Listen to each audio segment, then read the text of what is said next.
చదువుకున్న వారమై ప్రభు యొక్క బలని మనం సమీపించే వారంగా మొదటి రాజుల గ్రంథము 17వ అధ్యాయం. మొదటి రాజుల గ్రంథము 17వ అధ్యాయము 3వ వచనాన్ని అందరం కలిసి చదువుకుంటాం. మొదటి రాజుల గ్రంథం 17వ అధ్యాయము 3వ వచనం అందరం కలిసి చదువుకుంటాం. నీవు ఇచ్చటి నుండి తూర్పు వైపునకు పోయి యోర్దానుకు ఎదురుగా ఉన్న కెరీతు వాగు దగ్గర దాగి ఉండుము. దేవుడి వాక్యం మన కొరకు ఆశీర్వదించును గాక. గత కొన్ని దినాలుగా మొదటి వచనాన్ని మనము ధ్యానం చేస్తూ ఉన్నాం. ఇంకా మొదటి వచనంలో ఇంకా పూర్తిగా అన్ని విషయాలు మనం తెలుసుకోలేదులే, కానీ సరే ప్రభు ఇచ్చిన ప్రేరణ బట్టి ఇప్పుడు 3వ వచనంలో ఇప్పుడు ఏలియాతో దేవుడు చెప్పాడు. ఏలియాతో దేవుడు ఏమని చెప్పాడు? నువ్వు నేను చెప్పుకున్నటువంటి స్థలానికి వెళ్ళు, అక్కడ దాగి ఉండు అని చెప్పాడు. ఏలియాకు ముందే చెప్పాడు, ఈ దేశం మీద కరువు వస్తుంది, వర్షమైనా మంచైనా పడదు, కరువు వస్తుంది అని చెప్పినప్పుడు ఇప్పుడు దేవుడు చెప్తూ ఉన్నాడు ఏలియాకి, నువ్వు వెళ్ళి ఆ కెరీతు వాగు దగ్గర దాగి ఉండుము అని అన్నాడు. అయితే ఈ 3వ వచనంలో మన తలంపులుగా ఈ క్రింది నుండి మనం పైకి వస్తాం. ఏమిటి అని అంటే, మొట్టమొదటిగా దేవుడు ఏమన్నాడు? దాగి ఉండుము అన్నాడు. ఎక్కడ దాగుండమన్నాడు? వాగు దగ్గర దాగుండు అన్నాడు. అది ఏ వాగు? కెరీతు వాగు. ఈ కెరీతు వాగు ఎక్కడుంది అని అంటే యోర్దానుకు ఎదురుగా ఉన్నది. అయితే ఈ సంగతులన్నీ ఎవరు చెప్పారు అని అంటే దేవుడే చెప్పాడు, నీవు ఇచ్చటి నుండి అని. కాబట్టి ఇందులో ఈ తలంపులను మనం చూస్తాం. మొట్టమొదటిగా ఏలియాతో దేవుడు చెప్పాడు, నువ్వు కెరీతు వాగు దగ్గర ఏం చేయమన్నాడు? దాగి ఉండు అన్నాడు. దాగి ఉండు, అక్కడికి వెళ్ళి దాక్కో అని చెప్పాడు. ఎందుకనంటే కీర్తనకారుడు 27వ అధ్యాయము 5వ వచనంలో భక్తుడు ఒక మాట అన్నాడు. 27వ అధ్యాయము 5వ వచనం ఏమన్నాడు? ఆపత్కాలమున ఆయన తన పర్ణశాలలో నన్ను దాచును, తన గుడారపు మాటున నన్ను దాచును, ఆశ్రయదుర్గం మీద నన్ను ఆయన ఎక్కించును. ఇక్కడ మనం చూస్తాము, భక్తుడు అంటున్నాడు, దావీదు అంటున్నాడు, ఆపత్కాలం వచ్చింది అనుకోండి, ఈ ఆపత్కాలంలో నా దేవుడు ఏం చేస్తాడు నన్ను అంటే ఆయన తన పర్ణశాలలో దాచిపెడతాడు. ఆపత్కాలంలో తన గుడారపు మాటున నన్ను ఏం చేస్తాడు? ఆయన దాచుతాడు. దేవుడు చెప్పాడు ఏలియాతో, ఏలియా నువ్వు వెళ్ళి ఆ వాగు దగ్గర దాగుండు అన్నాడు. అయితే దాచువాడు ఎవరు అంటే మన దేవుడే. కరువు వచ్చింది, కష్టం వస్తుంది, నష్టం వస్తుంది ఏలియా జీవితంలోకి. ఇప్పుడు శ్రమ వస్తుంది, కరువు వస్తూ ఉంది, ఆహారం కూడా దొరకదు, అలాంటి పరిస్థితి. ఈ పరిస్థితులు ఏం చేయాలి అని అంటే దేవుడే అన్నాడు, నువ్వు వెళ్ళిపోయి అక్కడ దాక్కో, ఆ వాగు దగ్గర దాక్కోవు అన్నాడు. అయితే భక్తుడు అంటున్నాడు, నా ఆపత్కాలములో ఆపద వచ్చేసింది, శ్రమ వచ్చింది, ఈ ఆపత్కాలంలో నా దేవుడు ఎట్లాంటి వాడు అంటే ఆయన తన గుడారపు మాటున నన్ను ఏం చేస్తాడు? ఆయన దాచుతాడు. కాబట్టి మన దేవుడు ఎట్లాంటి వాడు అంటే దాచేవాడు. మోషేకి చూడాలనిపించింది దేవుడిని. నిర్గమకాండం 32వ అధ్యాయమా 33వ అధ్యాయం 32వ అధ్యాయంలో మోషే దేవుడిని చూడాలనిపించి, ప్రభువా చూడాలి అంటే సరేలే అని చెప్పి ఏం చేశాడు? 22వ వచనం 33వ అధ్యాయం నిర్గమకాండము 22వ వచనం చదవండి. నా మహిమ నిన్ను దాటి వెళ్ళిచుండగా ఆ బండ సందులో నిన్ను ఉంచి నిన్ను దాటి వెళ్ళే వరకు నా చేతితో నిన్ను కప్పాను. కాబట్టి ఇప్పుడు జాగ్రత్తలు దేవుడు తీసుకున్నాడు మోషే విషయంలో. నన్ను చూస్తే ఎవరు కూడా బతకరయ్యా, చచ్చిపోతారు అంటే ఏమో నాకు ఇల్లు తెలియదు ప్రభా, నేను చూడాలి. అట్లయితే జాగ్రత్తలు కూడా దేవుడే చేశాడు. ఏం చేశాడు? మొట్టమొదట బండ సందులో ఉంచాడు. మళ్ళీ డౌట్ వచ్చింది, ఏమో ఈ బండ కూడా అంత సేఫ్టీ కాదనుకున్నాడు ఏమో. దేవుడు ఏం చేశాడు? నా చేతితో నిన్ను కప్పెదను, నా చేతితో నిన్ను కాపాడుతాను, దాచిపెడతాను. దేవుడు దాచిపెట్టాడు మోషేని. దేవుడు ఈనాడు ప్రభు బిడ్డలంగా మనలో కూడా ఆయన దాచేవాడు. యోహాను సువార్త 10వ అధ్యాయంలో అన్నాడు, నాకు కొన్ని గొర్రెలు ఉన్నాయి. చదవండి యోహాను సువార్త 10వ అధ్యాయము 28వ వచనం. కాబట్టి 10వ అధ్యాయం 20 వాటికి నేను నిత్య జీవం ఇచ్చుచున్నాను కనుక అవి అన్నిటి నశింపువు, ఎవడును వాటిని నా చేతిలో నుండి. కాబట్టి నా చేతిలో ఉన్నాయి, నా గొర్రెలు, నా బిడ్డలు ఉన్నారు, నా చేతితో నేను వాళ్ళని కాపాడుతాను. ఆపత్కాలంలో నేను గుడారం మాట దాచిపెడతాను, నా చేతిలో ఉన్నారు. కానీ ఎవరు కూడా నా చేతిలో నుండి ఏం చేయలేరట? అపహరింపనేరరు. అటు ప్రభు చేతిలో మనం ఉన్నాము అని అంటే, ప్రభు చేతిలో మనల్ని దాచి ఉంచాడు అని అంటే ఎవరు కూడా మనల్ని ఏం చేయలేరు, ఎవరు కూడా మనల్ని నష్టపరచలేరు. అయితే మనం ఏం చేయాలి అని అంటే, ఏలియా వలే దేవుడు చెప్పినట్టుగా వెళ్ళి దాంకోవాలి. ఎక్కడ దాంకోవాలి? కాకపోతే అక్కడ దాంకో అన్నాడు, దాగి ఉండుము అన్నాడు. మనల్ని దాచేది ఎవరంటే మన ప్రభువే. ఇంకో చోటు ఉంది కదా, నా దాగు చోటు నీవే, నా దాగు చోటు నీవే. కాబట్టి మనం దాగే చోటు ఎవరంటే మన ప్రభువే.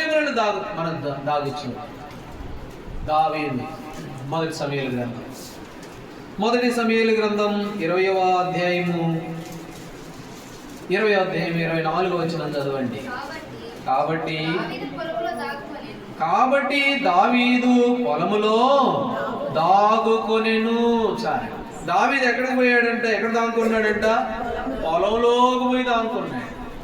కాబట్టి దాక్కోవాలి. ఎక్కడ దాక్కోవాలి? మన దాగుచోటు ఆయనే, మనల్ని దాచేది ఆయనే. ఆయన చేతిలోనే మనకి భద్రత, క్షేమము. అయితే ఇప్పుడు దావీదు ఎక్కడికి పోయి దాక్కున్నాడంటే పొలంలోకి పోయి దాక్కున్నాడు. పొలము అనేది దేవుని సంఘానికి సాదృశ్యం. రిబ్కమ్మ బయలుదేరి వస్తూ ఉంది, ఎలియాజరు తీసుకొని వస్తూ ఉన్నాడు. ఆదికాండం 24వ అధ్యాయం 63వ వచనంలో రిబ్కా వస్తూ ఉంటే అప్పుడు ఇస్సాకు ఎక్కడ ఏం చేశాడు చెప్పండి? 24వ అధ్యాయం ఆదికాండము 63వ వచనం. 24:63 సాయంకాలమున ఇస్సాకు పొలములో ధ్యానింప బయలు వెళ్ళి. చాలు. ఇస్సాకు పొలములో ధ్యానించడానికి వెళ్ళాడు. కాబట్టి పొలంలో ఏముందనంటే ధ్యానించేది ఉంది. పొలంలో దేవుని వాక్యం ఉంది. పొలము దేవుని సన్నిధికి సాదృశ్యం. కాబట్టి దావీదు పోయి పొలంలో దాక్కున్నాడు. ఈనాడు ప్రభు బిడ్డలుగా మనం ఎక్కడున్నారంటే దేవుని సన్నిధిలో, పొలంలో ఉండాలి. ఆ పొలంలో ధ్యానం ఉంది, దేవుని వాక్యం ఉంది. ఇస్సాకు పోయాడు పొలంలో ధ్యానం చేయడానికి. అన్నాడు బోయాజు రూతుతో 2వ అధ్యాయంలో, కుమారి ఆమె పోయిన పొలము, రూతు గ్రంథం 2వ అధ్యాయం, ఆమె పోయిన పొలము ఎవరిదట? బోయాజుది ఆ పొలం. ఇప్పుడు 2వ అధ్యాయం 8వ వచనంలో ఇప్పుడు రూతుతోటి బోయాజు అన్నాడు, కుమారి భయపడొద్దు.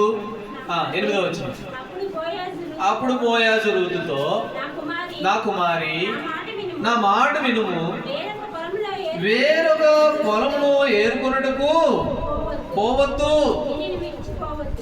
దీనిని విడిచి పోవద్దు, ఇచ్చట ఉండు.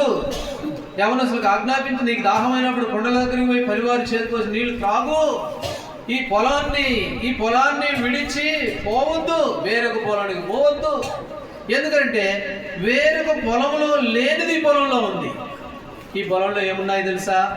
యవనస్తులు చెప్పా, నీకు క్షేమం ఉంది, పొలంలో నీకు భద్రత ఉంది.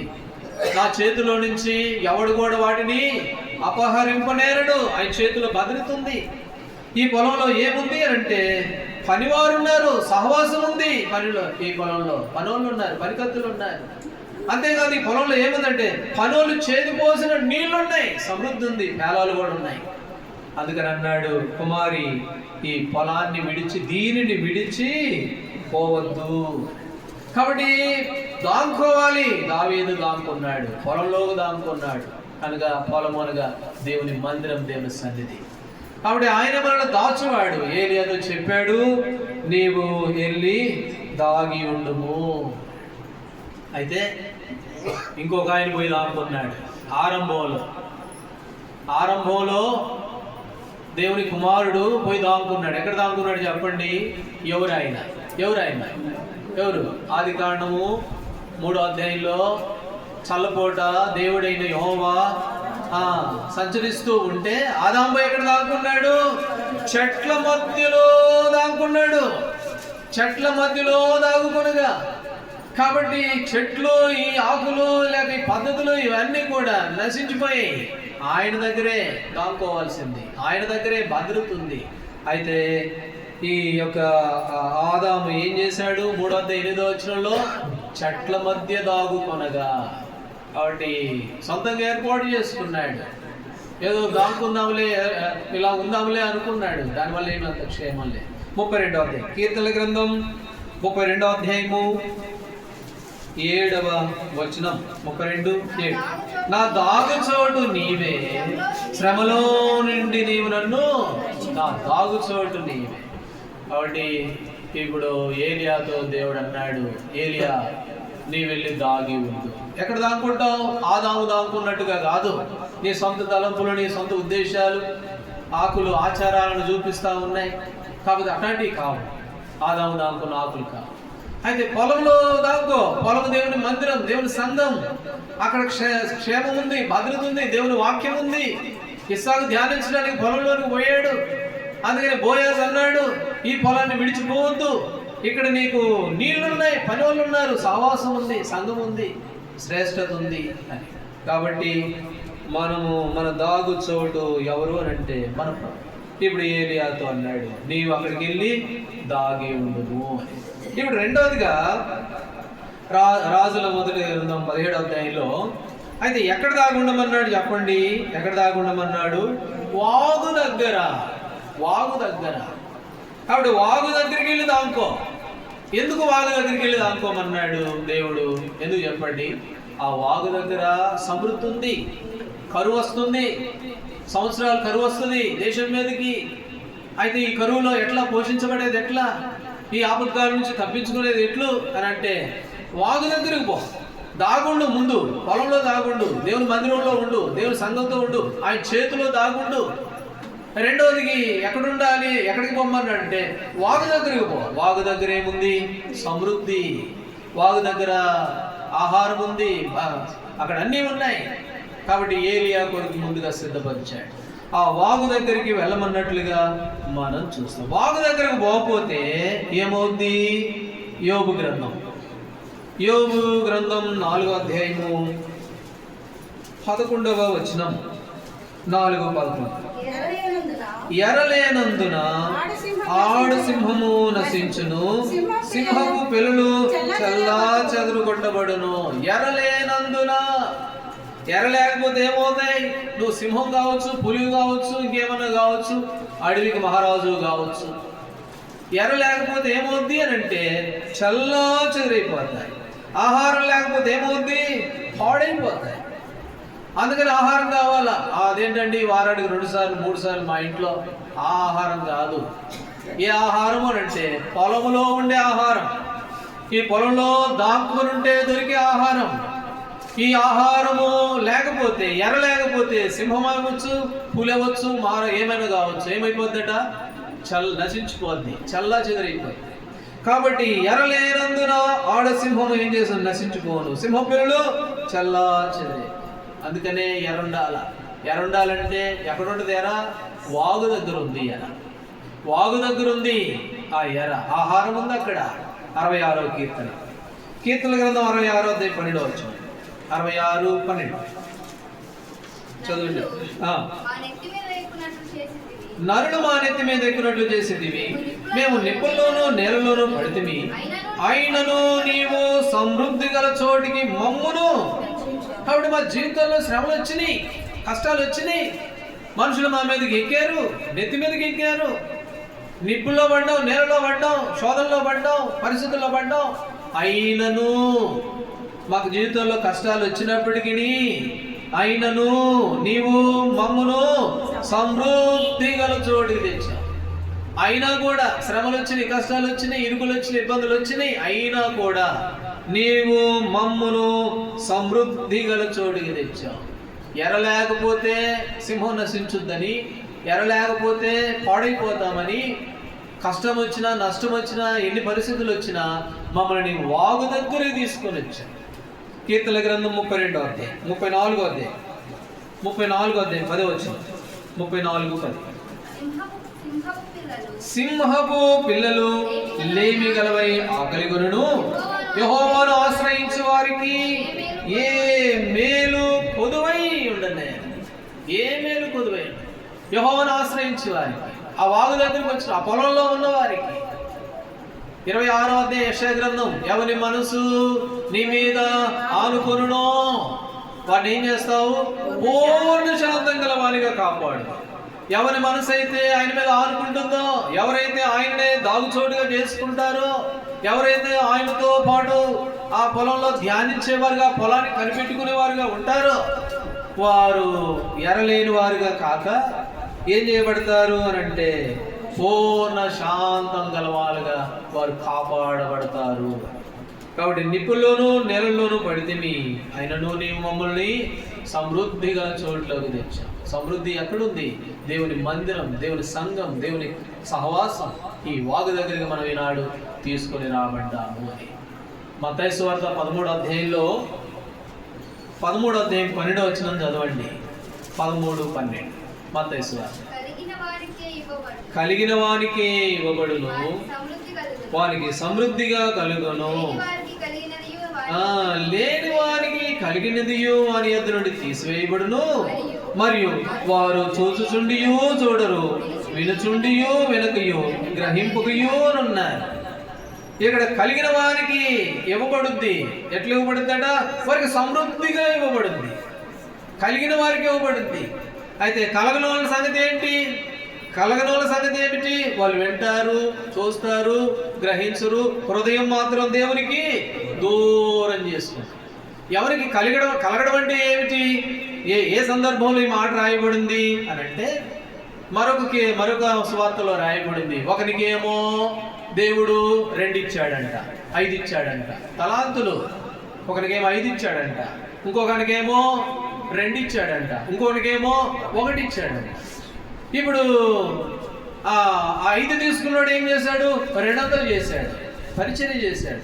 2 తీసుకున్నాడు, అంతే చేశాడు. ఇంకొకడేమో దాచిపెట్టాడు. అక్కడ రాయబడింది మాట, అక్కడ ఆ సందర్భంలో చెప్పబడింది మాట. కలిగిన వారికి నీ దగ్గర నుండి తీసి కలిగిన వారికి ఇవ్వబడింది. అయితే కలిగి ఉండి కూడా లేనివాడిగా ఉన్నవాడు ఎట్లాంటి వాడు? గుడ్డోడు, చూస్తాడు, వింటాడు, వస్తాడు, పోతాడు, అంతే. అయితే కలిగిన వారికి ఏమి ఇవ్వబడుతుందట? సమృద్ధిగా ఇవ్వబడుతుంది. ఆ వాగు దగ్గర ఏముంది అంటే సమృద్ధి ఉంది. ఆ వాగు దగ్గర శ్రేష్టమైన అవి ఉన్నాయి. ఇంకొక మాట 2వ పేతురు రాసిన పత్రికలో, ఇవి ఎవరికి లేకపోవునో అని అంటాడు. 2వ పేతురు రాసిన పత్రిక 1వ అధ్యాయము, పేతురు రాసిన 2వ పత్రిక 1వ అధ్యాయము 9వ వచనం చదవండి. 9వ వచనం, ఇవి ఎవరికి లేకపోవునో వాడు తన పూర్వక పాపలు శుద్ధి కలిగిన సంగతి మరిచిపోయి గుడ్డివాడును, దూరదృష్టి లేనివాడు. ఇవి ఎవరికి లేకపోవునో వాడు ఎవరంట? గుడ్డోడు, దూరదృష్టి లేనివాడు. ఇప్పుడు 8వ వచనం, ఏమి లేకపోవడం. 7వ వచనం, 7వ వచనం, భక్తి యందు సహోదర ప్రేమను, సహోదర ప్రేమ యందు దయను అమర్చుకొని ఇవి లేకపోతే, నీకు సహోదర ప్రేమ లేకపోతే, దయ లేకపోతే, కనికరం లేకపోతే, ఇవి ఎవరికి లేకపోవునో వాడికి ఎట్లాంటి వాడట? దూరదృష్టి లేనివాడు, గుడ్డివాడు. వాడి దగ్గర నుండి తొలగించబడి వాడి దగ్గరికి సమృద్ధి ఉండదు. మత్తయి సువార్త 13వ అధ్యాయంలో. కాబట్టి కలిగిన వారికి ఇవ్వబడుతుంది. ఇవి ఎవరి దగ్గర లేకపోతాయో వారి దగ్గర తీసివేయబడతాయి.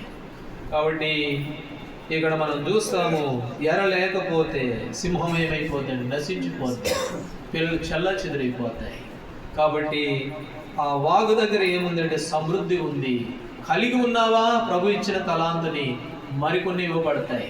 కలిగి ఉండి కూడా మరి దాన్ని వినియోగించలేకపోతే, దాచిపెడితే ఆ తలాంతుని మన దగ్గర నుండి తీసివేయబడింది. సమృద్ధి ఉండదు, ఏముండదు. ఎరలేకపోతే ఎండిపోతాం, నాశించిపోతాం. కాబట్టి 2వ తలంపుగా, ఒకటి ఏలియాని దాగుండు అన్నాడు. నా దాగు చోటు నీవే. ఆదాములాగా చెట్లను ఆశ్రయం చేసుకొని ఏదో ఆచారాలని పద్ధతులను ఆచారం చేసుకుని దాముకుంటే అదేమాత్రం దాగినట్లు కాదు, అందులో భద్రత లేదు ఎంత మాత్రం కూడా. అయితే దాగడం ఎక్కడ దాగుండాలి? ప్రభు పొలంలో దాగుండు, నిరంతరమైన సన్నిధిలో దాగుండు. నీ ద్వారబంధం యొక్క ఉండడం నాకు ఇష్టము, సామెతల్లో రాయబడింది. ఒక్క దినము గడపడం 1000 దినముల కంటే శ్రేష్టము దేవుని మందిరం. ఆ పొలంలో భద్రత ఉంది, క్షేమం ఉంది, ఆ పొలంలో సమృద్ధి ఉంది. ఆ పొలాన్ని లేకపోతే ఏదో ఆచారపూర్వకంగా అప్పుడప్పుడు అలా కలిగి ఉంటే అది ఏమాత్రం సమృద్ధిలో ఉండవు.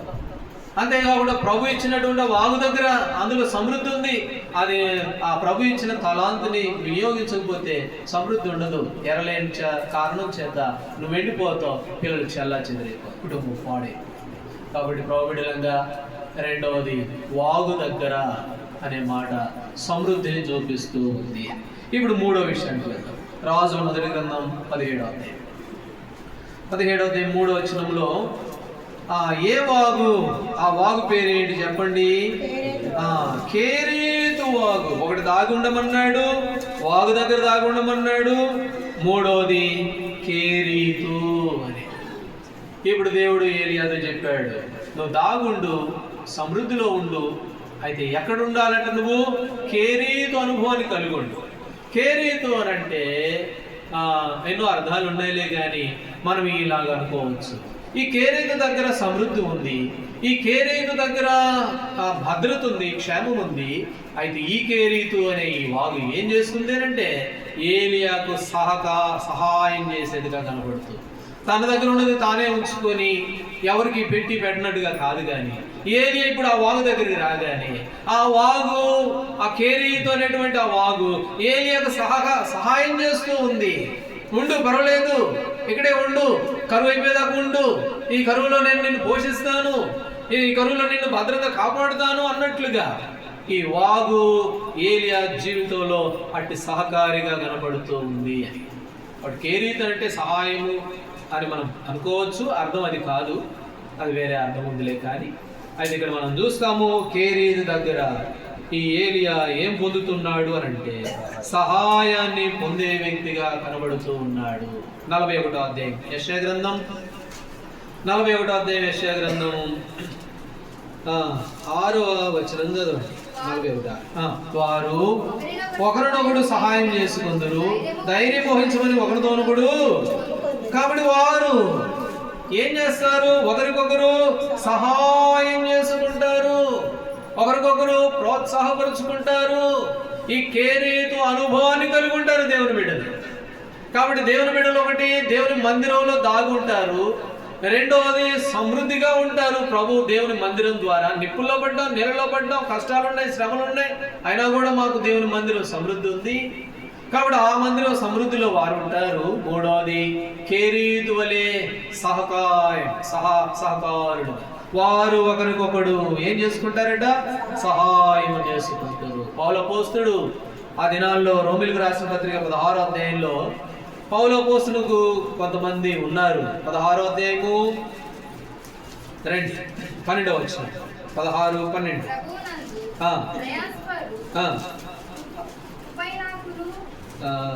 16వ అధ్యాయము రోమిలకు రాసిన పత్రిక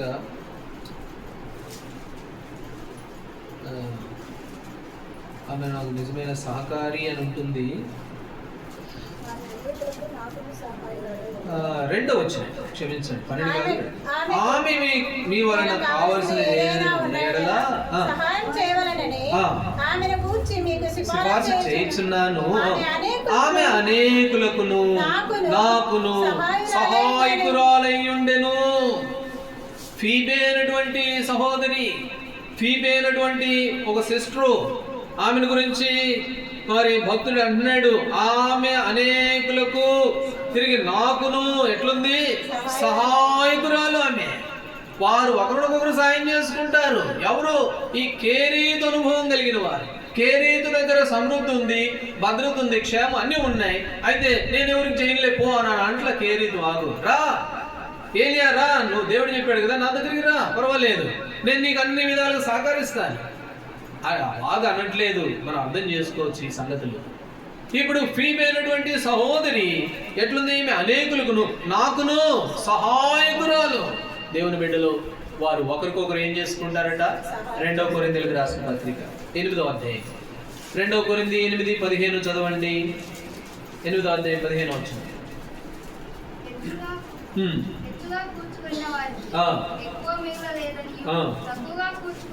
తక్కువ కాలేదనియు అందరికీ సమానంగా ఉన్న నిమిత్తము ప్రస్తుతమందు మీ సమృద్ధి వారి అక్కరకును మరి ఒకప్పుడు వారి సమృద్ధి మీ అక్కరకును సహాయమై ఉండవలనని ఇలాగూ.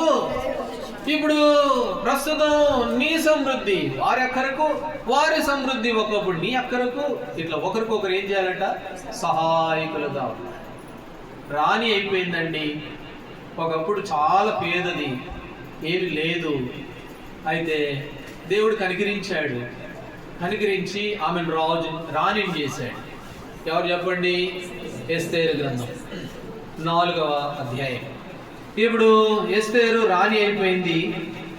ఎస్తేరు రాణి అయిపోయిన తర్వాత ఇప్పుడు యూదులకు పెద్ద శ్రమ వచ్చింది, కష్టం వచ్చింది, చాలా పరిస్థితులు వచ్చినాయి. ఇప్పుడు మొర్దెకై పోయి 14 వచ్చినాం, 4వ అధ్యాయం 14 వచ్చినాం. ఇప్పుడు ఎస్తేరుతో మాట్లాడుతున్నాడు. నీవు ఈ సమయమందు ఏమీ మాట్లాడక మౌనంగా ఉన్న ఎడల యూదులకు సహాయమును విడుదలయు మరి ఒక దిక్కు నుండి వచ్చును గాని నీవును నీ తండ్రి ఇంటి వారును నశించుదురు. నీవు ఈ సమయమును బట్టియే రాజ్యములకు వచ్చినవేమో ఆలోచించుకోమని.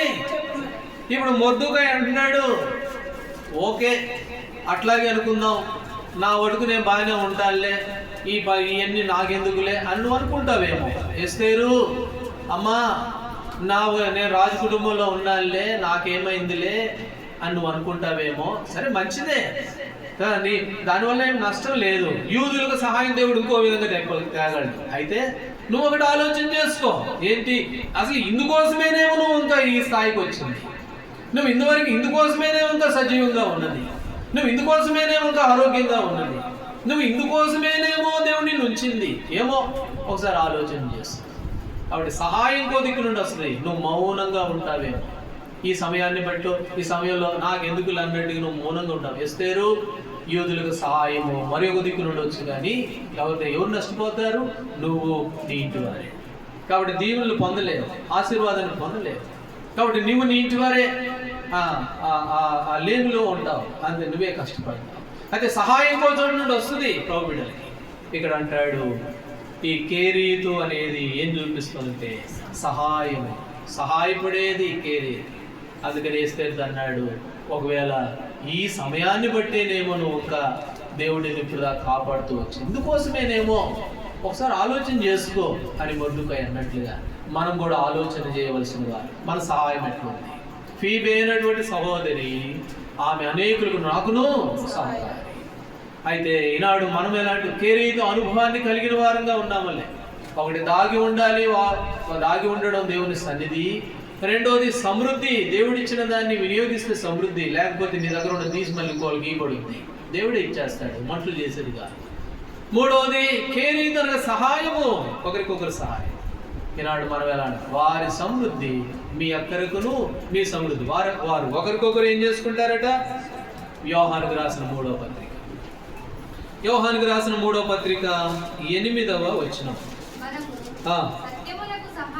మనము సత్యమునకు సహాయకులమైనట్టు బద్ధులమై మనము దేనికంట సత్యమునకు సహాయకులం. కాబట్టి సత్యానికి సహాయకులం ఎవరు? ఏంటి సత్యము? నేనే మార్గమును సత్యమును జీవమును. ఆయనే సత్యం, ఆయన వాక్యమే సత్యం. యోహాను సువార్త 17వ అధ్యాయంలో సత్యమందు వారిని ప్రతిష్ఠ చేయము, నీ వాక్యమే సత్యం. కాబట్టి ఈ వాక్యమునకు ఈ సత్యమునకు ఈ సహవాసమునకు మనం ఏమై ఉన్నామంటే సహకారులంగా మనం ఇలా నాడు మనం ఎలాంటి వారుగా కనబడుతున్నాం, అది మనం జ్ఞాపకం చేసుకోవాల్సిన వారుగా మనం ఉన్నాం. రెండవ రాజుల గ్రంథం 14వ అధ్యాయము 26వ వచనం చదవండి.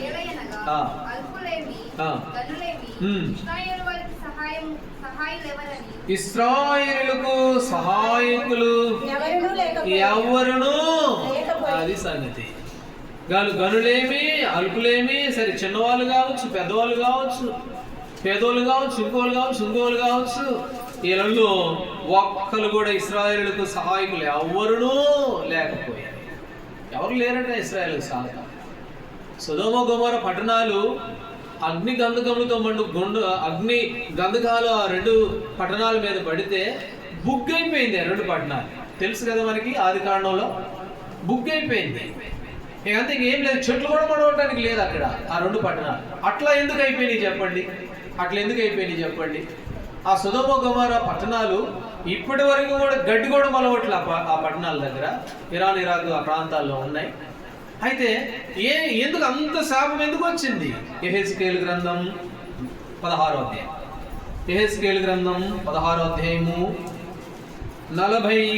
49వ వచనం. నీ చెల్లెలైన సొదొమ చేసిన దోషమేదనగా దానికిని దాని కుమార్తెలకును కలిగిన గర్వమును ఆహార సమృద్ధియు నిర్విచారమైన సుఖస్థితియు నన్నదియే. అది దీనులకు దరిద్రులకు సహాయము, అది సంగతి. సొదొమ గొమొర్రా పట్టణాలు నాశనం అయిపోయినాయి. ఏ కారణం అనంటే అది ఏమనుకున్నదంట, కలిగిన గర్వము ఆహార సమృద్ధి నిర్విచారమైన సుఖస్థితి, ఏమి బట్టి పట్టనట్టుగా. కాబట్టి నా సుఖము నా సౌఖ్యము నాది నేనే అన్నట్లుగా ఆ సొదొమ గొమొర్రా ప్రవర్తించింది. నిర్విచారమైన సుఖస్థితి. అందుకనే అదే సొదొమ గొమొర్రాలు చేసిన పాపం. ఇంకా అనేకలు ఉన్నాయి, ఇదొకటి ప్రాముఖ్యమైనది. కాబట్టి ఆ కారణం చేత ఏమైపోయింది, సొదొమ గొమొర్రా పట్టణం అంటే నాశనం అయిపోతూ వచ్చింది. ఓ ఎస్తేరు, ఇందుకోసమే నువ్వు వచ్చావేమో, ఈ సమయాన్ని బట్టి నువ్వు ఇంకా సజీవంగా ఉన్నావేమో, ఇందుకోసమే దేవుడు నిన్ను ఇప్పుడు కాపాడుతూ వచ్చాడేమో. ఒకవేళ నువ్వు సహాయం చేయకపోయినా ఏం పర్వాలా, సహాయమే ఆగదు, ఇంకో దిక్కు నుండి యూదులకు సహాయం వస్తుందిలే, కానీ నువ్వు నీ ఇంటి వాళ్ళే నష్టపోతావు, దేవుని కోల్పోతావు, దేవుని ఆశీర్వాదాన్ని కోల్పోతావు. కాబట్టి ఒకసారి ఆలోచన చేసుకో అని. కాబట్టి ఎవరికి కూడా సహాయపడింది కాదు సొదొమ గొమొర్రా పట్టణం. ఆవిడ మాకుందిలే, ఇదే సంతోషంలే అనుకుని అలాగ ప్రవర్తిస్తూ వచ్చింది. ఆ కారణం చేత సొదొమ గొమొర్రా పట్టణాలు నష్టపోయినట్లుగా చూస్తాం. అందుకనే అంటాడు, వారు ఒకరికొకడు సహాయం. అది దేవుని బిడ్డలకున్న శ్రేష్టమైన చక్కటి అనుభవం. కేరీతు వాగు, ఇది దాని దగ్గరికి ఎవరు వచ్చినా సరే, ఎవరు పంపబడినా సరే, ఆ కేరీతు వాగు సహాయం చేసేదిగా కనబడుతుంది అని. ఇంకొక మాట కూడా చదవండి, గలతీయులకు రాసిన పత్రిక. అక్కడ అంటాడు దేవుడు, గలతీయులకు రాసిన పత్రిక 6వ అధ్యాయము 7వ వచనం, 6-7. మనుషుడు మోసపోకుడి, దేవుడు వెక్కిరింపబడి. మనుషుడు ఏమి విత్తనో, ఇంకొక చోటు ఉంది. కాబట్టి దేవుడు వెక్కిరించబడడు. దేవుడు మోసపోవద్దు. దేవుడు ఏది విత్తుతాం అదే వస్తాం. కాబట్టి ఏది చల్లితే అదే మనం పంటకు వస్తాం. కాబట్టి వెదజల్లి అభివృద్ధి పొందిన వారు కలరు తగిన దానికంటే తక్కువ ఇచ్చి లేమికి వచ్చే వారు కూడా. అప్పుడు దేవుని వాక్యాలు మనం చెప్పే మాటలు వాస్తవం. కాబట్టి మనుషుడా దేవి విత్తుతావు దానికి వస్తాం. దేవుడు వెక్కిరించబడేవాడు. కాబట్టి ఈనాడు మన ఆత్మీయ జీవితంలో మనం కేరీతు అనుభవాన్ని ఏ విధంగా మనం కలిగి ఉన్నాము అని, దాగి ఉన్నామా దేవుని చేతిలో, లేకపోతే ఆ ఆకుల చాటున ఆచారపూర్వకంగా క్రిస్మస్ లేకపోతే గుడ్ ఫ్రైడే ఇట్లాంటి సందర్భాల్లో ఏమన్నా అవి ఆచారాలను చూపిస్తూ ఉన్నాయి ఎప్పుడో ఒకసారి అనేది. అయితే ఎప్పుడు ఎల్లప్పుడూ నా దాగుచోటు నీవే, ఆయన చేతిలో ఉంటే భద్రత ఉంది, క్షేమం ఉంది. రెండోది, వాగు దగ్గర సమృద్ధి ఉంది. ఆ వాగు దగ్గర ఒకవేళ ఎర లేకపోతే పాడైపోతాం, ఎర లేకపోతే చల్లాచెదురైపోతాం. ఎర ప్రాముఖ్యం, ఆహారం ప్రాముఖ్యం. ఈ లోక సంబంధమైన ఆహారం కాదు, కానీ దేవుని మందిరంలో దొరికే ఆహారం. ఇది అక్కడ ఇక్కడ దొరికేది కాదు. ఇది ఆత్మీయ జీవితాలకు ఎంతో భద్రత. మూడవదిగా ఈ కేరీతు అనేది ఏం చేస్తుంది అని అంటే, అది సహాయాన్ని సహాయపడేటువంటి వాగుగా ఈ కేరీతు కనబడుతూ ఉంది అనేది మూడో తలంపుగా చూస్తాం. ఇప్పుడు నాలుగో విషయానికి వెళ్తే, ఇప్పుడు దాగుండు అన్నాడు, వాగు దగ్గరికి వెళ్ళమన్నాడు, ఆ కేరీత్ అనే వాగు అని అన్నాడు. అయితే ఈ వాగు ఎక్కడుంది చెప్పండి? ఈ వాగు ఎక్కడుంది? యోర్దానుకు ఎదురుగానున్న వాగు. ఇది ఎక్కడుంది అంటే యోర్దానుకు ఎదురుగా ఉంది. దీని ఎదురు ఇంకొక వాగు పెద్దది ఉంది, పెద్ద నది ఉంది. ఏ నది? యోర్దాన్. అయితే ఈ యోర్దానికి ఎదురుగా ఈ వాగు ఉంది. ఈ వాగు ఉంది. మా ఊర్లో ఇంకా మా ఊరు ఏముందిలేండి, ఇంకా ఆ ఊరు ఎప్పుడో పోయింది, ఇదే మా ఊరు కదా. అప్పుడు మేము ఉన్న ఊర్లో కిన్నెరసాని వాగు ఉంది. కిన్నెరసాని అనే వాగు ఒకటి వస్తుంది. అయితే చాలా బాగుంటుంది ఆ వాగు, చక్కగా ఉంటుందిలే. కానీ ఆ తర్వాత భద్రాచలంలోకి రాగానే ఆ నీళ్ళలో ఆ గోదావరిలో కలిసిపోతుంది. ఇంకా ఆ తర్వాత కిన్నెరసాని కనపడదు, ఇంకా కిన్నెరసాని ఉండదు, ఇంకేముంటుంది? గోదావరి ఉంటుంది. ఆ తర్వాత అటు నుంచి ఇంకోటి వస్తుంది, కోనవరం అని ఊరు. ఆ కోనవరం దగ్గర ఉంటుంది శబరి, అది పెద్ద నది, చాలా పెద్ద నది. అది కూడా వచ్చి గోదావరిలో కలుస్తుంది. ఇంకా ఆ తర్వాత మళ్ళీ శబరి కనపడదు. అంతకుముందు అంతా ఎక్కడికి పోయినా నదులు కనపడతాయి. కానీ ఎప్పుడైతే ఆ గోదావరిలో కలిసిపోయినాయో ఇక కనపడవయి. అయితే ఈ వాగు, కేరీతు వాగు ఎక్కడుంది అని అంటే యోర్దానికి ఎదురుగా ఉంది. ఇంకొంచెం దూరం పోతే యోర్దాన్లో కలిసిపోద్ది. కలిసిపోయిన తర్వాత కేరీతు అనేది కనపడదు, ఆ పేరు వినపడదు, అది అసలు కనపడనే కనపడదు. అయితే ఈ నాలుగవదిగా ఇది ఏం చూపిస్తుంది అంటే మరుగైపోవడం.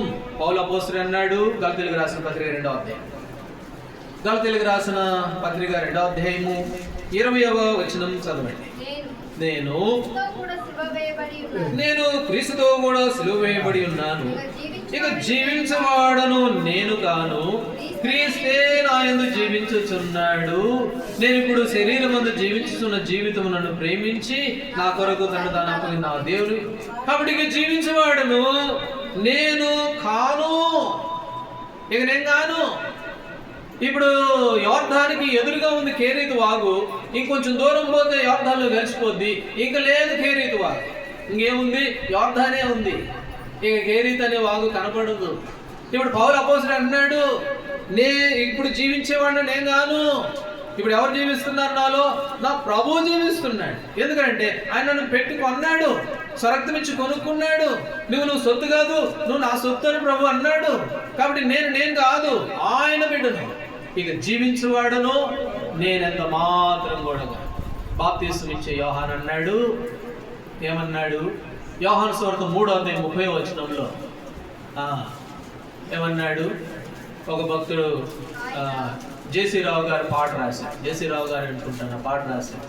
ఏమని పాట అంటే, నేను తగ్గాలి యేసు నీవే హెచ్చాలి, నేను తగ్గాలి యేసు నీవే హెచ్చాలి, నేను పూర్తిగా మరుగై ఉంటుంది ఆ పాట. ఇప్పుడు చదవండి ఆ మాట. యోహాను సువార్త 3:30. ఆయన హెచ్చవలసి ఉన్నది, నేను తగ్గవలసి ఉన్నది. చాలు. ఆయన ఏమైపోయాడు? దేవుడు ఏమైపోవాలి? ఆయన హెచ్చవలసి ఉంది, నేనేమైపోవాలి? తగ్గవలసి ఉంది. ఇక నేను కనపడకూడదు. ఎవరు కనపడాలి? ఇక ప్రభువే నాలో కనపడాలి. తిమోతి గారు చెబుతాడు, ఆయన గొప్ప దైవజనుడు, ఇప్పుడు లేట్ చనిపోయారు, ప్రభు దగ్గరికి పోయారు. ఆయన అంటాడు, కొంతమంది వస్తారు మందిరానికి, వాళ్ళు అంటారు, అన్నగారు ఆ ఫ్యాను మా వారే. ఇంకొకటి అంటాడు, ఏమంటాడంటే, మా నాయన బొంతల శెట్టి ఏదో ఉంది, ఆయన వాళ్ళ నాన్న పేరంట, వాళ్ళ మామగారు కూడా ఇద్దరు కలిసి ఒక ఫ్యాన్ తీసిచ్చారంట గుడికి. ఇద్దరు కలిసి ఫ్యాన్ తీసిచ్చి ఈ రెక్క మీద ఆయన పేరు, ఆ రెక్క మీద ఆయన పేరు పెట్టుకున్నారు. వాళ్ళిద్దరు తిరుగుతూ ఉన్నారంట మందిరం. కాబట్టి మరుగైపోవాలా, కనపడకూడదు, మనం కనపడకూడదు, మనం చేసింది కనపడకూడదు. ఇక్కడ అంటాడు, ఇక జీవించేవాడను నేను కాను, ఆయన హెచ్చవలసి ఉంది, నేనేమైవలసి ఉంది? నేను తక్కువైపోవాలి. 115వ అధ్యాయం, కీర్తనల గ్రంథం 115వ అధ్యాయం మొదటి వచనం. 115 మొదటి వచనం. మాకు కాదు, యెహోవా మాకు కాదు, నీకే మహిమ కలుగునుగాక. మాకు కాదు యెహోవా, మాకు కాదు. కాబట్టి మనం కనపడకూడదు, మనం మరుగైపోవాలి. కేరీతు వాగు సహాయం చేసే కేరీతు ఆ తర్వాత యోర్దానులో కలిసిపోయింది, మరుగైపోయింది, కనబడట్లా. కాబట్టి మాకు కాదు యెహోవా, మాకు కాదు, నీ నామానికే మరుగైపోవాలి.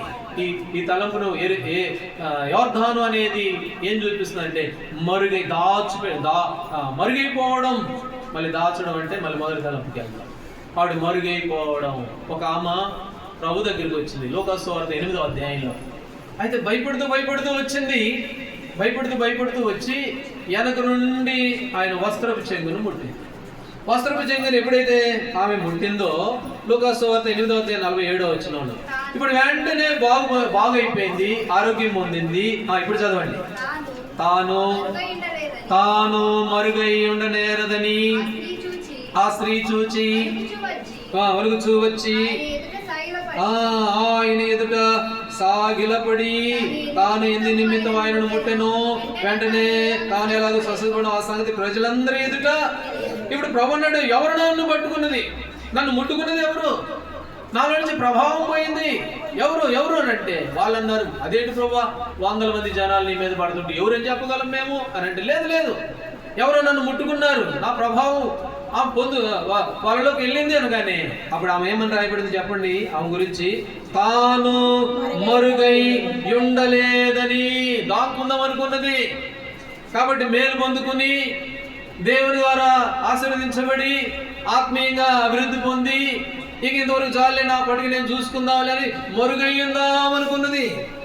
అయితే తాను మరుగై ఉండలేదని తెలుసుకొని ప్రజలందరి ముందుకు పోయి ఆమె సాక్ష్యం ఇచ్చినట్లుగా చూస్తాం. కాబట్టి మరుగై ఉండడము అని అంటే కాబట్టి సాక్షిగా ఉండాల్సింది పోయి దాంకుంటే ఎట్లా కుదురుద్ది? దాంకున్న వాళ్ళు చాలా మంది ఉన్నారు బైబిల్లో. న్యాయాధిపతుల గ్రంథం 6వ అధ్యాయంలో గిద్యోను గురించి చూస్తాం. రండి, న్యాయాధిపతుల గ్రంథం 6వ అధ్యాయము 11వ వచనం. 6:11. యెహోవా దూత వచ్చి కలిగిన ఓఫ్రాలో మస్తిక కింద కూర్చుని యోవాషు కుమారుడైన గిద్యోను మిద్యానీయులకు మరుగై ఉండునట్లు గానుగ చాటున గోధుమలు జోలగొట్టుచుండగా. ఇప్పుడు గిద్యోను ఏం చేశాడు? మరుగైపోయాడు. ఎవరు కనపడకూడదు కాబట్టి నేను ఎవరు కనపడకుండా నా పని నేను చేసుకుందామని చెప్పి గానుగ చాటుకు పోయి మరుగైపోయాడు. దేవుడు ఏమన్నాడు చెప్పండి? 13వ వచనంలో ఏమన్నాడు? గిద్యోను చూపించును. ఎక్కడుందన్నమాట? 13. 12వ వచనం. యెహోవా దూత అతనికి కనబడి పరాక్రమం గల బలాఢ్యుడా చాలని ఏమన్నాడు? గిద్యోను ఎవరంట? బలాఢ్యుడు. అయితే గిద్యోను ఏమనుకున్నాడు? నాకేడది బలము, నాకేడుందంత శక్తి, నా వల్ల ఏమవుద్ది అని చెప్పి ఎవరు కనపడకుండా పోయి దాక్కున్నాడు. అది కాదు మరుగు అవడం. ఆమె కూడా అనుకున్నది, మేలు పొందుకున్నది, ఆశీర్వదించబడ్డది, దేవుని ద్వారా ప్రభావం పొందుకుంది, వెంటనే స్వస్థత పొందింది. ఇంకంత జనాల్లో కనపడి ఎవరు కనపడకుండా వెళ్ళిపోదాంలే అనుకుంది. తాను మరుగై ఉండనేరదు అని చెప్పి ప్రజలందరి ముందు సాక్ష్యం ఇచ్చి ప్రభు పనిచేసింది. ప్రభు పని చేయడం కొరకే దేవుడు ఆ స్వస్థత ఇచ్చాడు ఆమెకి. మహాబలాఢ్యుడైనా సామాన్యుడు కాదు. అయితే ఈ బలాన్ని మర్చిపోయాడు. నాకేడుందిలే బలం అనుకొని గానుగులు చాటుకు పోయి ఎవరికి కనపడదు. మరుగై ఉండాలి. మొదటి సమూయేలు గ్రంథం. సమూయేలు మొదటి గ్రంథం 9వ అధ్యాయం. 9వ అధ్యాయము చదవండి, 2వ వచనం.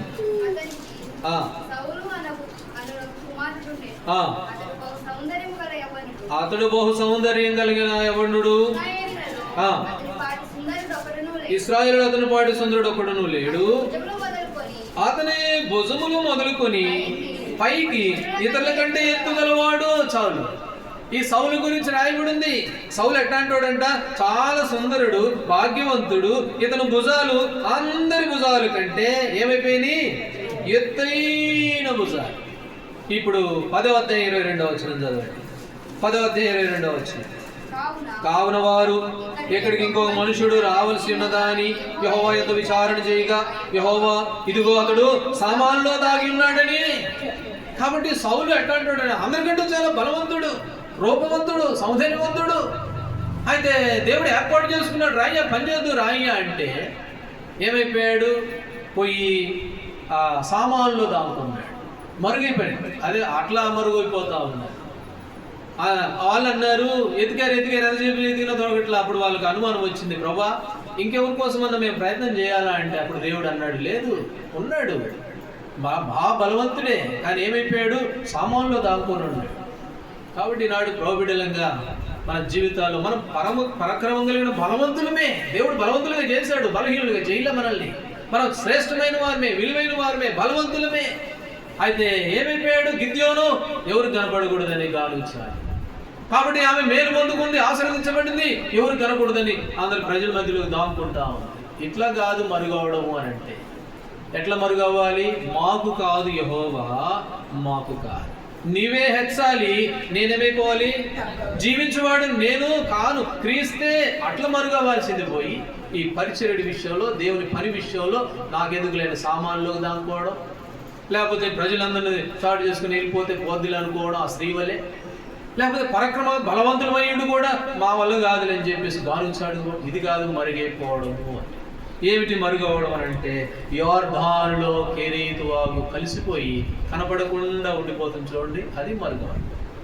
కాబట్టి దేవుని బిడ్డలంగా నాలుగవదిగా మన జీవితాల్లో ఎట్లాంటి వారంగా మరుగైపోయే వారంగా కనబడాలి అనేది మనం చూస్తాం. సరే, ఇక ఐదో విషయం చెప్పి నేను ముగిస్తాను. రాజుల మొదటి గ్రంథం 17వ అధ్యాయం. మనము ఆ వచనం 3వ వచనం క్రింది నుండి వస్తున్నాం కదా. ఇప్పుడు చదవండి, 3వ వచనం చదవండి. నీవు ఇచ్చర నుండి తూర్పు వైపునకు పోయి యోర్దానుకు ఎదురుగానున్న కెరీతు వాగు దగ్గర దాగి ఉండుము. ఇప్పుడు చెప్పాడు, ఒకటి దాగి ఉండు, వాగు దగ్గర ఉండు, కెరీతు అనుభవాన్ని కలిగి ఉండు, యోర్దాను అనే ఆ సందర్భాన్ని లేక ఆ అనుభవాన్ని కూడా కలిగి ఉండని చెప్పి. అది ఎవరు చెప్పారు ఈ మాటలు అని అంటే, దేవుడే చెప్పాడు. దేవుడే చెప్పాడు. ఎవరికి చెప్పాడు? ఏలియాకి చెప్పాడు. ఎందుకు చెప్పాడు? కరువు రాబోతుంది అక్కడ, కష్టం రాబోతుంది అక్కడ.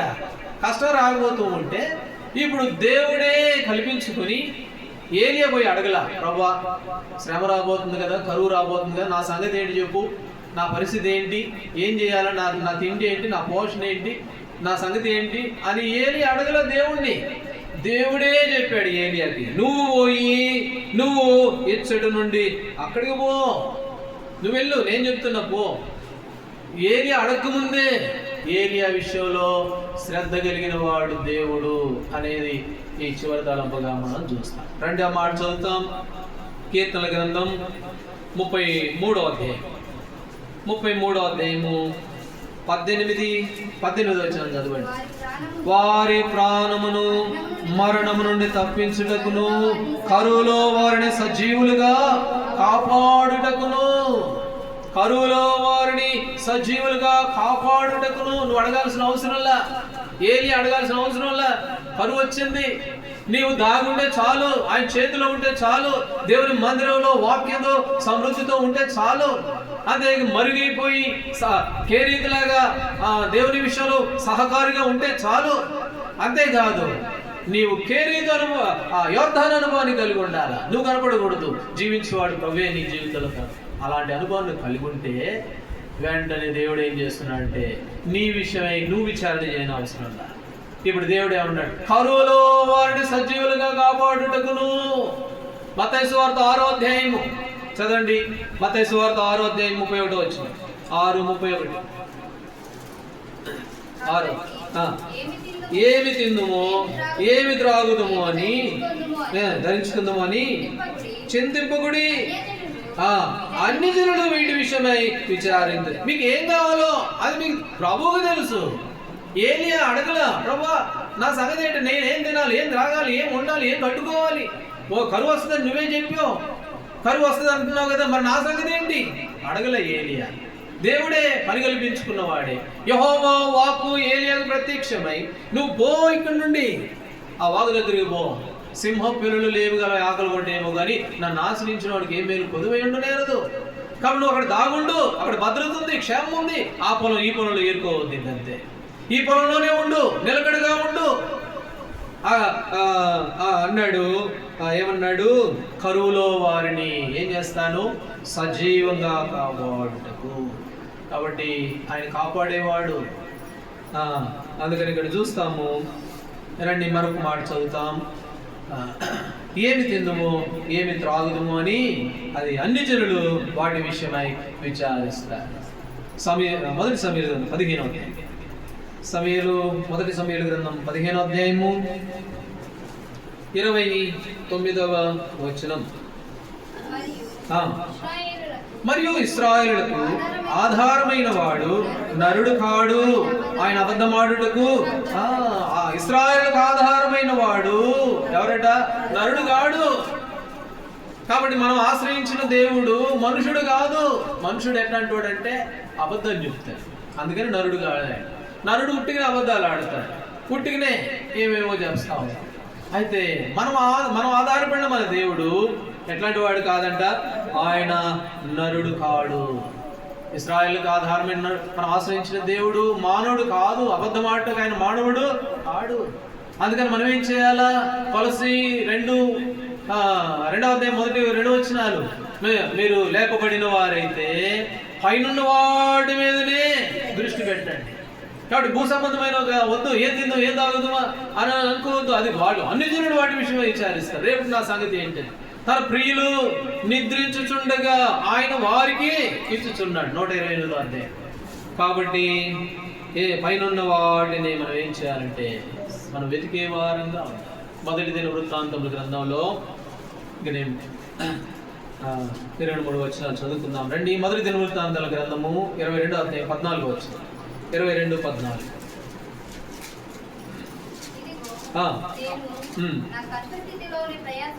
నేను నా కష్టస్థితిలోనే ప్రయాసపడి యెహోవా మందిరము కొరకు వెండిని విస్తారమైన ఇత్తడిని ఇనును సమకూర్చి కూర్చితిని. చాలు. ఇక్కడ అంటాడు, నేను నా కష్టస్థితిలోనే, నేను నా ఇబ్బందుల్లోనే, నా బాధల్లోనే, నా పేదరికంలోనే, నా వరకు నా మట్టుకు నేను చేయగలిగినంత నేను నీకు మందిరం కొరకు అంత పని చేశాను ప్రభువా అని దావీదు అన్నాడు. అయితే ఇప్పుడు మొదటి సమూయేలు గ్రంథం 7వ అధ్యాయం 12వ వచనం. 7:12. 7వ అధ్యాయం 12వ వచనం చదవండి. అప్పుడు సమూయేలు ఒక రాయి తీసి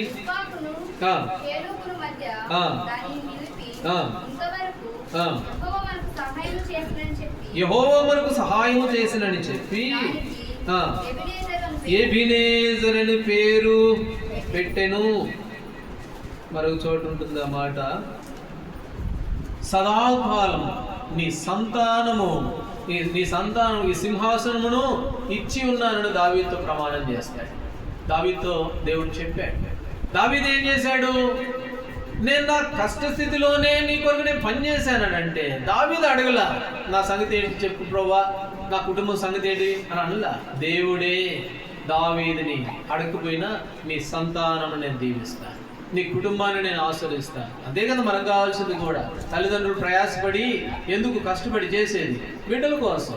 అయితే దేవుడు చెప్పాడు, నీ సంతానం నేను హెచ్చిస్తాను, నీ సంతానాన్ని దీవిస్తాను. కాబట్టి ఇక్కడ మనం చూస్తాము, కరువులో వారిని సజీవులుగా కాపాడే దేవుడు. అడగాల్సిన అవసరం లేదు.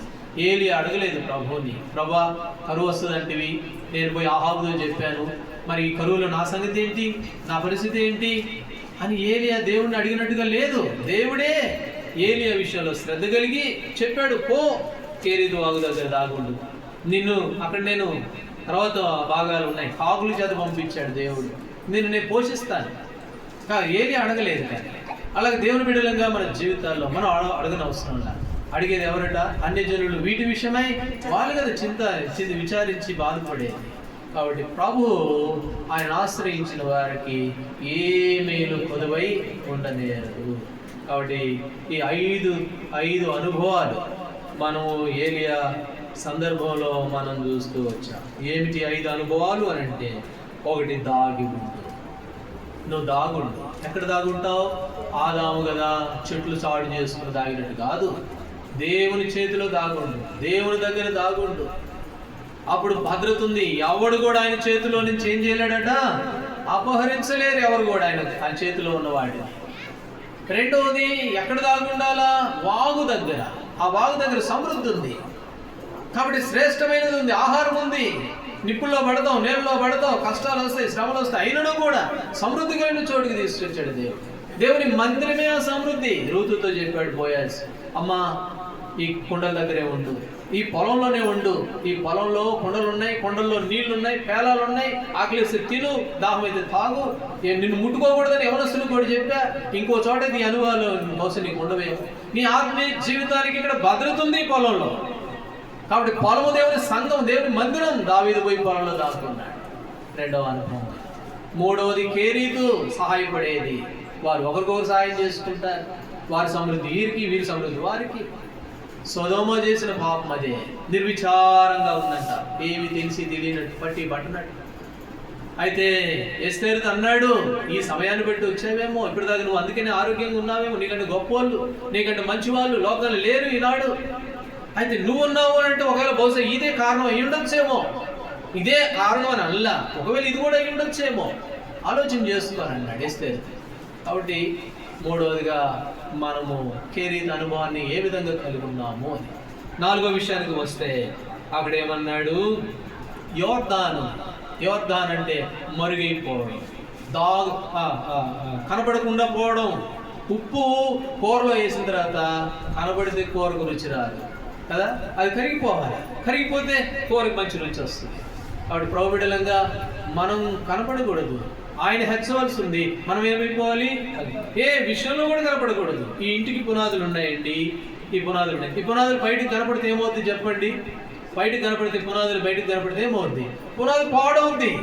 పునాది పాడవగానే ఈ పై కప్పంతా కూలిపోవాలి. ఇప్పుడు దీని పునాది ఎక్కడ ఉండాలా? భూమిలో ఉండాలి, కనపడకూడదు. కాబట్టి మనం చేసేది కనపడకూడదు, తెలియకూడదు. అట్లాగూ మరి అలా మరుగవమంటే కొంతమంది ఏం చేస్తారంటే, మాకెందుకులే అని చెప్పి గారు చాటుకుపోతారు. అది కాదు మరుగవడం అంటే. పరిచర్య విషయంలో దానుకోవడం కాదు, దేవుని పనిలో వెనకంజ వేయడం కాదు. ప్రజల మధ్యకి వెళ్ళిపోయిందంటే మేలు పొందిన తర్వాత ఆమె అప్పుడు అన్నదామె, తాను మరుగై ఉండలేదని తెలుసుకొని ప్రజలందరి ముందుకు వచ్చి సాక్ష్యం ఇచ్చింది. అప్పుడు సామాన్లో దానుకున్నాడు, అందరికంటే భుజాలు పెద్దోడు, మళ్ళీ అందరికంటే బలవంతుడు సౌలు, పోయి అక్కడ దానుకున్నాడు. అది కాదు మరుగవడం అంటే. దేవుని పని, దేవుని పరిచర్యలో పరాక్రమం కలిగిన బలాఢ్యులు మన సంగతిని ఎరిగిన వారమై. నెహెమ్యా 6వ అధ్యాయంలో అన్నాడు కదా, నాలాంటి వాడు పారిపోవచ్చునా అని. కాబట్టి అలాగూ మరుగవడం అంటే దేవునికి మాత్రమే మహిమ రావాలా, మనం ఏమైపోవాలా? జీవించేవాడు నేను కాదు, ఎవరు నా ఎందుకు తీరుస్తుంది. ఇది 4వది, మరుగైపోవడం. 5వదిగా మనం చూస్తూ వచ్చాము. ఏమిటి 5వ విషయము అంటే, మన విషయమై శ్రద్ధ ప్రభువే కలిగి. మనం ఏం భయపడిన అవసరం. కరువులో వారిని ఆయన సజీవంగా కాపాడే దేవుడు. కాబట్టి ఇక ఏ విషయంలో చింతించక ప్రభు మీద ఆనుకున్న వారమై, సింహపిల్లలైన ఆకలి కొంటాయి, మనకి ఏ మేలు కొడుకోదు ఉన్నాయి. ఈ సంగతులన్నీ మనసుకు తెచ్చుకున్న వారమై ఏ విషయాల్లో మనం తప్పిపోతూ వచ్చామో, ఇప్పటి వరకును ఆయన మీద ఆధారపడకుండా మన మీదే, మన శక్తి మీదే, మన సామర్థ్యం మీద ఆధారపడి జీవిస్తూ వచ్చావేమో, సహాయం విషయంలో కేరీతు అనుభవాన్ని కలిగి ఉండలేదేమో, అంతేకాకుండా దాగుండమంటే ఏదో ఎప్పుడో ఒకసారి వచ్చి దాగుంటున్నావేమో. ఇంకా ఈ 5 విషయాలలో ఎన్నెన్ని విషయాలు, ఏ పరిస్థితిలో మనం తప్పిపోతూ వచ్చామో ఒక్కసారి పరీక్ష చేసుకుందాం. ప్రభు వాళ్ళని సమీపిస్తూ ఉంది. కాబట్టి ఏ విషయాల్లో మన హృదయం మన మీద దోషారోపణ చేస్తున్నాయో అవన్నీ ప్రభు దగ్గర ఒప్పుకున్న వారమై, సమ్మతి కలిగిన మనస్సుతో, హృదయంతో ప్రభు యొక్క బలని మనం సమీపించే వారంగా ఉంటాం. దేవుడు ఆ విధంగా మనకు సహాయపడుతున్నాడు.